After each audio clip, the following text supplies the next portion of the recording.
Terkait batas makan sahur, apakah ketika terdengar adzan atau sampai adzan berakhir, sehingga selama adzan masih berkumandang masih boleh makan. Batasan awal sahur adalah tengah malam, sebagaimana kata Imam An-Nawawi, batasan awalnya tengah malam. Jadi jam 12 malam sudah boleh sahur sebetulnya ya, walaupun kurang utama.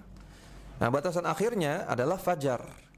Ya, kata Allah Subhanahu wa taala, "Fakulu washrabu hatta yatabayyana lakumul khaytul abyad minal khaytil aswad minal fajri." Makan dan minumlah sampai jelas bagi kalian benang putih dari benang hitam, yaitu fajar. Batasan akhirnya adalah fajar. Fajar itu datangnya waktu subuh. Ya. Nah, tentang masalah polemik makan ketika adzan, ini berdasarkan sebuah hadis, ya, riwayat Abu Daud, yang mana Nabi mengatakan, idza sami'a ahadukum an-nida wa fi yadi ahadikum al-ina fala yad'uhu. Kalau kalian dengar adzan dan di tangan kalian ada bejana, maka fala yad'uhu hatta yaqdi hajatahu. Maka jangan letakkan bejana tersebut sampai diselesaikan hajatnya. Hadisnya sahih, bahkan disahihkan oleh Syalbani. Ya. Hadisnya sahih. Nah, maka apakah hadis ini dipahami secara zahirnya? Ini ada khilaf. Kalau di tangan kita masih ada makanan, kemudian adzan, apakah boleh kita makan yang di tangan ini ataukah enggak boleh? Ya, apakah kita pahami hadis tersebut secara zahirnya, hanya boleh kita makan, ataukah tidak dipahami secara zahirnya sehingga enggak boleh makan? Jumhur ulama mengatakan hadis ini tidak dipahami secara zahirnya. Hadis ini maksudnya adalah kalau adzannya itu adzan yang tidak dipercaya. Kalau azan yang berkumandang itu enggak dipercaya, adzan yang tidak akurat, dan di tangan kita ada makanan, boleh dimakan, silakan. Seperti itu. Ini pendapat jumhur ulama. Ini juga pendapat yang dikuatkan oleh Syekh bin Baz, Syekh Utsaimin, Syekh Shalih Fauzan, Lajnah Daimah. Sehingga kata beliau-beliau enggak boleh, ya, kalau sudah dengar adzan di tangan ada makanan, enggak boleh lanjut dimakan, enggak boleh, harus ditaruh. Kalau lanjut dimakan batal puasa. Ya. Pendapat yang kedua, ini pendapat Syekh Al-Albani dan juga pendapat murid-murid beliau, di antaranya Syekh Ali Hasan Al-Halabi, yang beliau memaknai hadis ini secara zahirnya. Kalau kita dengar azan dan di tangan kita ada makanan, maka boleh dilanjutkan sampai selesai habis yang ada di tangan, ya, bukan yang di meja makan, ya. Yang ada di tangan. Ya, sekedar di tangan habis sudah boleh.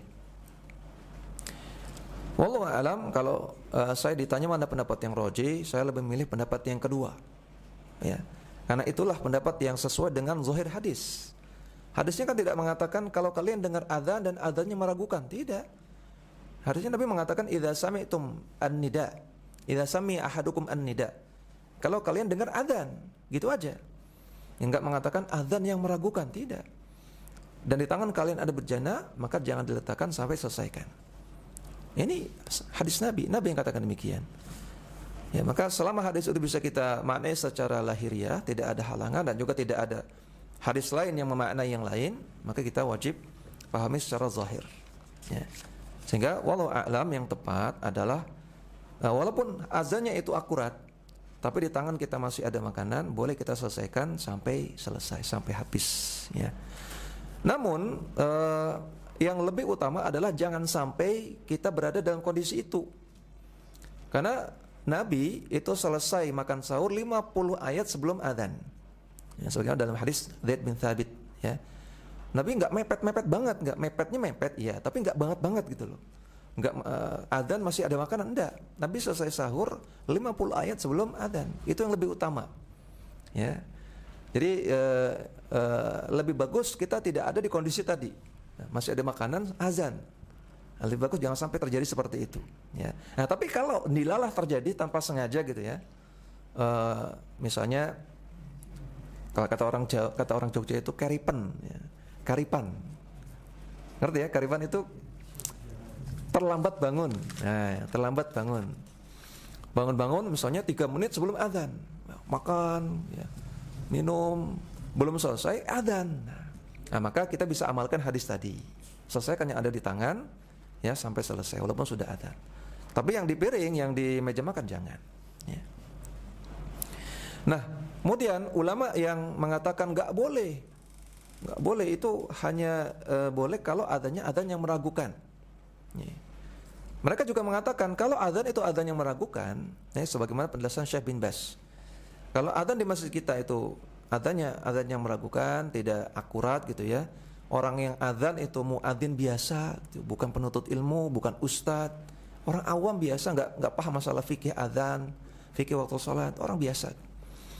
Sehingga adzannya meragukan. Maka kata Syekh bin Baz, boleh lanjut makan sampai selesai adzan. Kalau memang adzannya meragukan, ya, boleh lanjut makan sampai selesai adzan. Kalau adzannya akurat yang meyakinkan, nggak boleh. Ini kata jumhur ulama tadi. Kalau adzannya itu meyakinkan nih, yang adzan ini dia perhatian sama waktu sholat, dia paham fikih waktu sholat, paham fikih gitu ya. Adzannya meyakinkan. Maka ketika adzan dia nggak boleh kita lanjut. Ini kata jumhur ulama. Tapi kalau adzannya meragukan, boleh lanjut makan sampai selesai adzan, sampai hayya 'alal falah, hayya 'alal falah, Allahu akbar, la ilaha illallah. Nah, sampai situ boleh makannya, ya. Sampai la ilaha illallah itu. Kalau la ilaha illallahnya belum selesai, masih boleh makan. Kalau sudah mingkem la ilaha nggak boleh makan lagi. Ini kata Syekh bin Baz rahimahullah. Terus sekali lagi, ya, berusaha untuk tidak ada di kondisi seperti itu. Kalau bisa 50 ayat beberapa menit sebelum adzan sudah selesai sahur.